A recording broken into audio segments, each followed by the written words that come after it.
संत तुकाराम महाराजांची गाथा अभंग क्रमांक 116। या अभंगात संत तुकाराम महाराजांनी खोट्या भक्तीवर व बनावट भावनेवर प्रहार केला आहे। आजही समाजात अशी अनेक उदाहरणे दिसतात, जिथे लोक धर्म, पूजा, व्रत यांचा केवळ बाह्य देखावा करून स्वतःला मोठं भासत असतात, पण त्यांच्या मनात श्रद्धा, प्रेम, भक्ती नसते। हीच ढोंगी भक्ती संत तुकाराम यांनी या अभंगात अत्यंत स्पष्टपणे व उपहासाने उघड केली आहे। देखोनी पुराणिकांची दाढी, रडे फुंदे नाक ओढी। अर्थ: पुराण वाचणाऱ्या लोकांची दाढी, त्यांचे रडायचे नाटक, नाक ओढणे पाहून लोक त्यांना मोठे भक्त समजतात, पण हे सर्व अभिनय आहे। उदाहरण: एकदा एका गावात एक बुवा आले। त्यांनी मोठी दाढी ठेवलेली होती, भगवे वस्त्र होते। लोकांनी त्यांना पूज्य मानून चरणात स्पर्श केला। बुवा पुराण बनत होते, रडत होते, पण त्यांच्या मागे अनेक फसवणुकीचे किस्से होते। हीच ती ढोंग भक्ती। प्रेम खरे दिसे जना, भिन्न अंतरी भावना। अर्थ: लोकांना वाटतं की हे प्रेम आहे, भक्ती आहे, पण या ढोंग्यांच्या अंतरात भलतीच भावना असते, अहंकार, लोभ, प्रसिद्धीची हाव। उदाहरण: जसा एखादा माणूस देवाच्या मूर्तीसमोर डोळे पुसतो, पण नंतर बाहेर पडल्यावर गरिबाला शिवशाप देतो, तिथे खरी भक्ती नाही। अवारितहा नावरे, खूर आठवी नेवरे। अर्थ: हे लोक जेव्हा कोणाचं कौतुक करतात, तेव्हा त्या मागेही उद्देश असतो। जणू बैलाला ओवाळताना त्याचं कळपात जाणं निश्चित असतं, म्हणजेच त्याचा वापर करायचा आहे। कथा: एक धर्मगुरू एखाद्या भाविकाला खूप ओवाळतो, त्याच्या स्तुती करतो, पण मनात विचार असतो की हा पुढे मला दान देईल। ही असत्य भावना आहे। बोलो नये मुखवटा, ज्ञाने होता व्यांचा तोटा।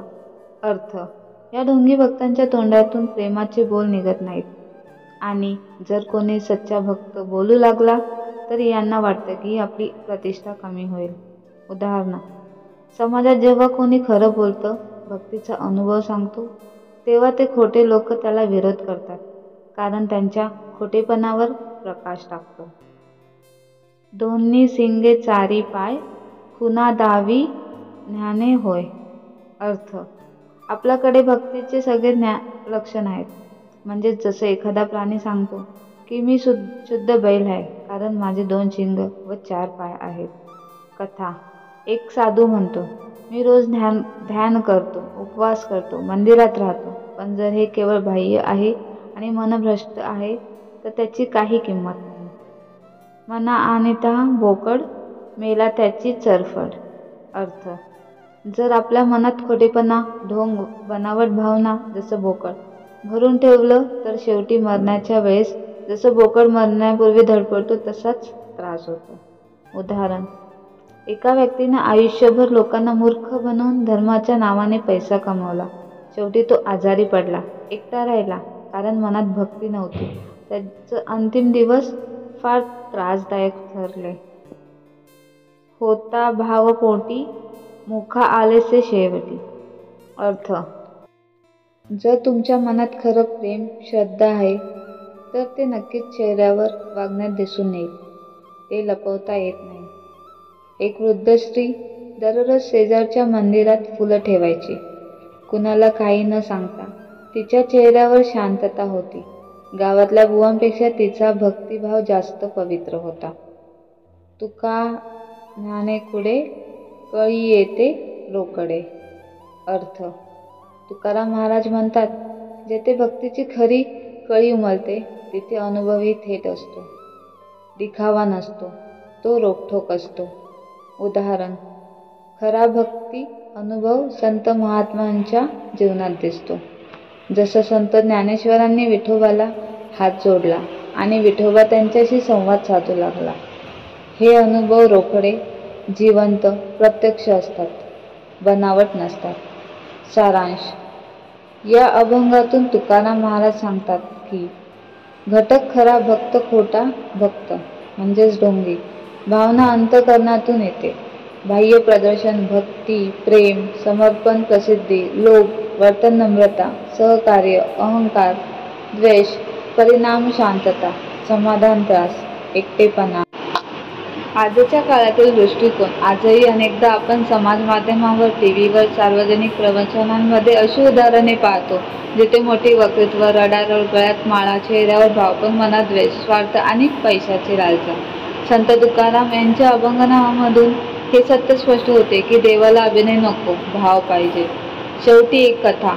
खऱ्या भक्ताचा प्रभाव. एकदा एक साधा शेतकरी रोज आपलं काम करून मंदिरात यायचा. तो काही मोठं पूजा आरती करत नसे, फक्त देवाजवळ बसून मनातल्या भावना मांडायचा. गावातील एक प्रतिष्ठित पुजारी मात्र रोज मोठ्या पूजा करत, मोठ्या शब्दात प्रवचन देत. एक दिवस मंदिरात विठोबा प्रकट झाला आणि त्या शेतकऱ्याला आशीर्वाद दिला. पुजारी चकित झाला. विठोबा म्हणाले, तू बोललास, दाखवलास, पण ह्याच्या हृदयात मी आहे. निष्कर्ष. बाह्यरूप नव्हे, अंतःकरण हवे. हाच संत तुकारामांचा संदेश. या अभंगातून आपण शिकलो, भक्ती हे अभिनय नाही. प्रेम, श्रद्धा, नम्रता ह्या गोष्टी खऱ्या भक्तीतून प्रकट होतात. जो ढोंग करतो त्याच्या शेवटी त्रासच होतो. खरा भाव अनुभवास येतो, जो रोकडा असतो. तुका म्हणे, भक्ती म्हणजे देवाशी आपुलकी. ती विकत मिळत नाही, ती अभिनय करून मिळत नाही, ती अनुभवावीच लागते. रामकृष्ण हरी. जय जय रामकृष्ण हरी.